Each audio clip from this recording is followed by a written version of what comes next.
Currently, Intel is trading at $19.87, which is almost 60% lower than what they were trading at exactly a year ago. Now, what you have to understand is that currently there is a lot of uncertainty surrounding Intel. No one really knows what is going to happen, and that mainly relies on the internal management. Intel did lose a very strategic position as a premium chipmaker to its competitors as they were slow in innovation regarding the AI boom. But of course they are planning to turn everything around, and the first great step they took is completely cutting their dividend. And this is actually a very hard decision they had to make because they were paying out dividends since 1995, and so by completely cutting their dividend in 2024, they lost their title as a dividend king. Now jumping straight to our stock valuation spreadsheet, let me explain exactly why by cutting the dividend, the internal management is essentially saving the company. First of all, by not paying out a dividend, Intel will save a lot of free cash flow that they can push into innovation, which right now is extremely important, and will help them with catching up to their competitors. Another very important thing the free cash flow will be used for is paying down the very high debt Intel currently have. If we have a look at the ninth pillar, if we zoom into the ninth pillar actually, we can see that Intel has been upping their debt a lot over the past 5 years, and currently they are sitting at $53 billion in long-term liabilities. And as Intel currently has negative free cash flow, they cannot afford to go even further into debt paying out a dividend. Now, if we jump back to the 9-pillar analysis, let's have a look at the growth of the company. And we can see that the growth has actually been negative in all three sectors. If we jump to pillar 3, that is the revenue growth, we can see that that has been declining since 2023. And that is the same case with the net income, which has been declining since 2022. And the same case with the free cash flow, which has actually been negative in 2023 and 2024. But when we jump to the earnings estimates and look at the graph below, we can see that Intel is actually expected to hit the lowest earnings per share at the start of 2025. And by the end of 2025, the EPS is expected to be sitting at $0.98 and keep rising into the future. And that is actually the same case with the revenue, which is expected to rise by 6% in 2025, 7.4% in 2026, and 4.18% in 2027, with a potential rise of 14.40% in 2028. Now let's also have a look at the 5-year PE ratio of the company, which seems to be sitting at 27.89.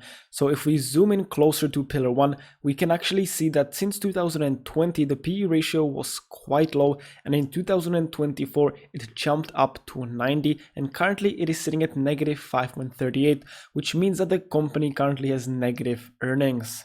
But again, what you have to understand is that Intel is currently going through a very tough time, and this negative PE ratio is the expected bottom for the company. And of course, as an investor, if you expect the company to rise in the future, this might be the best time to invest. But let's also have a look at the price to free cash flow over the past 5 years, which seems to be sitting very, very low at only 4.33. So if we zoom in to pillar 2, we can see that indeed it was sitting very low from 2020 to about 2022, and then in 23, 24, and currently it was negative. But let's notice that the free cash flow was actually recovering since 2023 when it hit the bottom of negative 14.68. In 2024 it was at negative 10, and currently it is at only negative 5.86. So we can see the recovery path from 2023 very clearly. Now we can also see that Intel has a decent 5-year profit margin sitting at 50.61%, which is above average in its sector.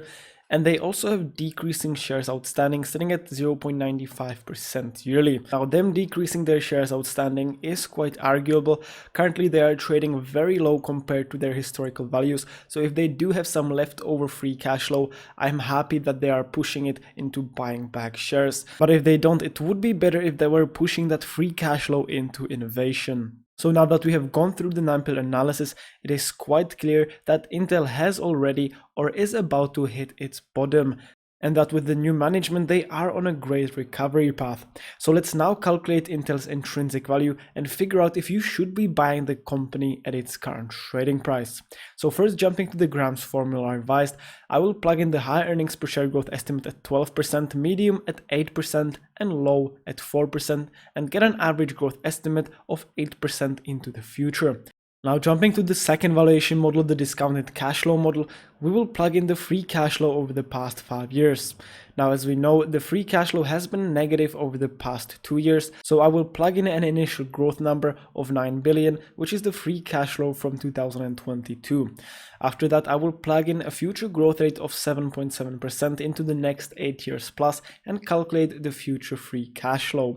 Now to move forward in the valuation, we have to predict a discount rate, which I will plug in at 12.1%, and this is essentially the minimum rate of return I would expect from an investment into Intel yearly.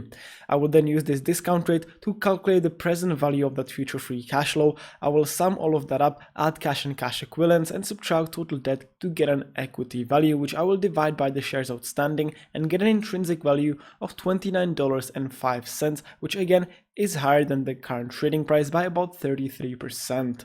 Now moving to the third valuation model, I will compare Intel to two of its competitors, Qualcomm and Micron Technology. Now take into account that as Intel currently has negative earnings per share, I will use the 5-year average, which is sitting at 2.40. Now to get the intrinsic value, we will take the two competitors' current PE ratios and average them out and multiply them by the 5-year earnings per share of Intel to get an intrinsic value of $56.01, which is more than 100% higher than the current trading price.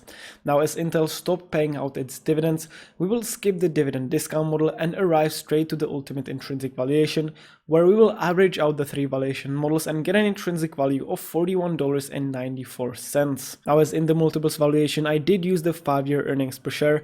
I will try to remove it, and if I do remove it, we get an intrinsic value of $34.90, which is still 75.64% higher than the current trading price, and with a margin of safety of 30%, we would get an acceptable buy price at $24.43. Now if I was to up the margin of safety to 45%, we would get very close to the current trading price at an acceptable buy price of $19.19. And with that, I hope that you enjoyed the video. If you are planning on buying Intel, adding it to your portfolio, I do recommend that you do more research on the company rather than basing your investment off of YouTube videos. And with that, I hope that you enjoyed the video. Make sure to leave a like and subscribe, as it really helps me out. And let me know down in the comments if you are buying, selling, or holding Intel into the future.